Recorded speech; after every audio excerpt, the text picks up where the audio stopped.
Welcome into the Student Athlete Spotlight. We're joined by senior women's bowler Becca Himebaugh. And Becca, bowling.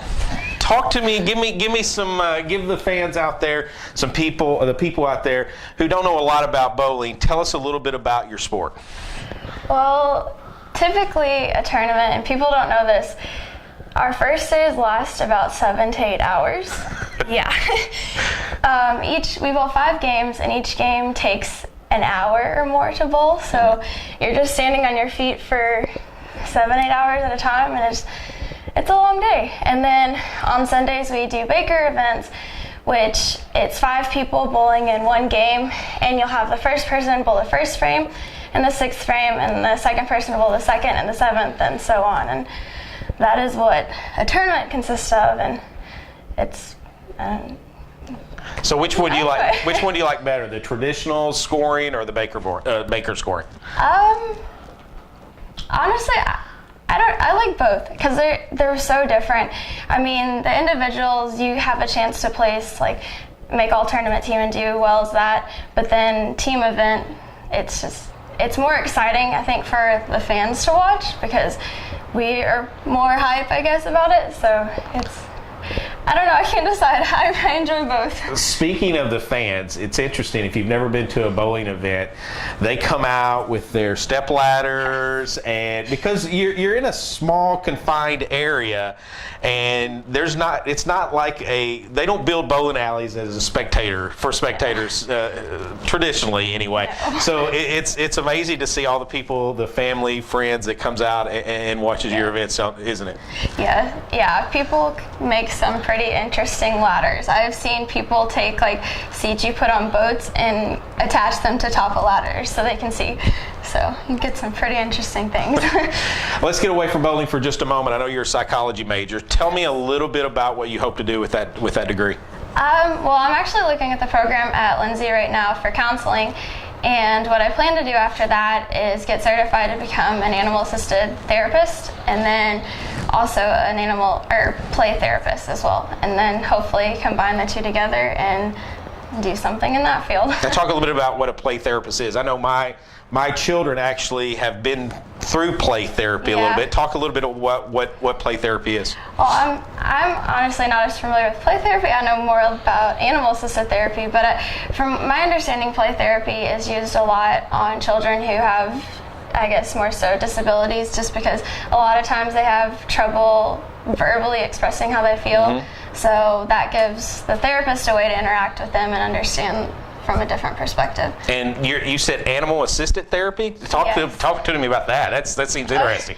Okay, animal-assisted therapy is basically you have a dog, cat, any animal that gets certified, and it's kind of like a partner to you in a way. Mm-hmm. And in your sessions, you will use the animal to, I guess, connect more one-on-one with your patient/client.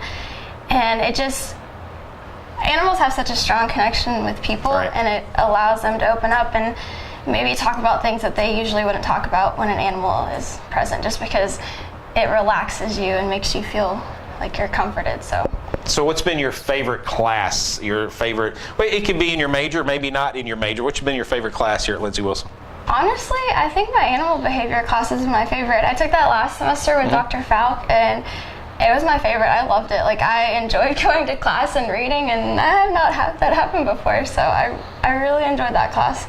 Becca comes from Sonora, Kentucky, which is just outside of Elizabethtown, went to Central Hardin High School. Sonora, tell me a little bit about Sonora.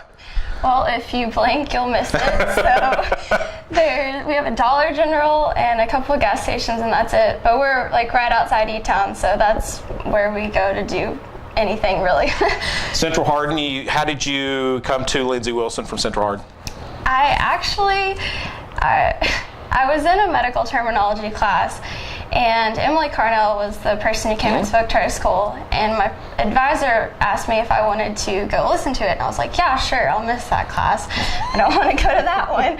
So I went and listened to her speech, and then I filled out the application there and got an acceptance letter, and then I got a phone call one night after practice wanting to set up a visit, and I I honestly did not want to answer the phone, but my mom made me, and so we scheduled one, and I came here and I met with Coach Burns, and I fell in love with the school, so that's how I ended up here. Okay, let's get back to bowling for just a moment. Tell me what the hardest thing about bowling is. What's the most difficult part of it? Definitely getting past the mental aspect of it, for sure. Because, I mean, you can be a great bowler, but as soon as you start getting inside your head when you throw a bad ball or have an open frame or something, it's so hard to come back from that. And so the mental part of the game is by far the hardest part to overcome. So it's a good thing that you're a psychology major.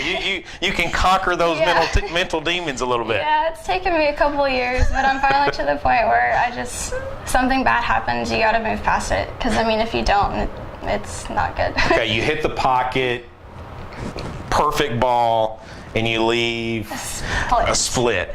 That is the worst. How do you overcome that? I mean, honestly, you just got to look at the fact that you hit your mark, hit your pocket. It's just a bad break. I mean, it's going to happen. So just kind of get the pin count and go on and just hope for the best the next frame. What's the highest game you ever bowled? 264. 264. Was that in college? Was it in a... No, it was in a summer league, I guess 2 summers ago. So it's just, bowling's not just a collegiate thing for you. You actually, is it year round? Yes, it is very much year round.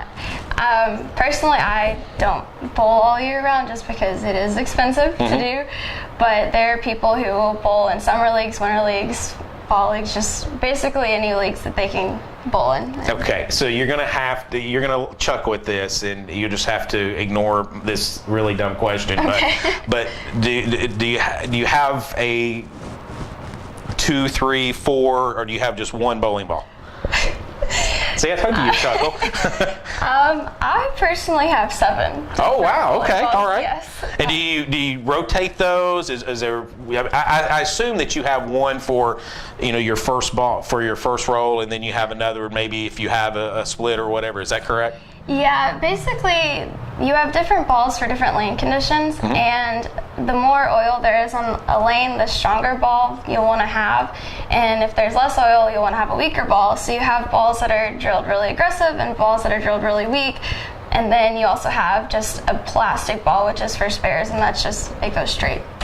So when you arrive at a tournament, I'm assuming, or do you know what the oil patterns are going to be before you come to a tournament? Sometimes they tell you, so we'll be able to practice on that pattern the week before, but there are tournaments when you show up, you get there, they tell you the length, and that's it. They don't tell you anything else, so sometimes you kind of go in blind. All right, I got a question for you, pop quiz. Tell me how tall a bowling pin is. Oh gosh. I stumped her. I got her. 15 inches. I should have made you get. Yeah, that's what it says. I don't know. I guess Googled. I've never paid attention. Becca Himebaugh. She is a senior bowler on the Lindsey Wilson women's bowling team, and she's been our student athlete spotlight for this week. Thanks, Becca. Thank you for having me.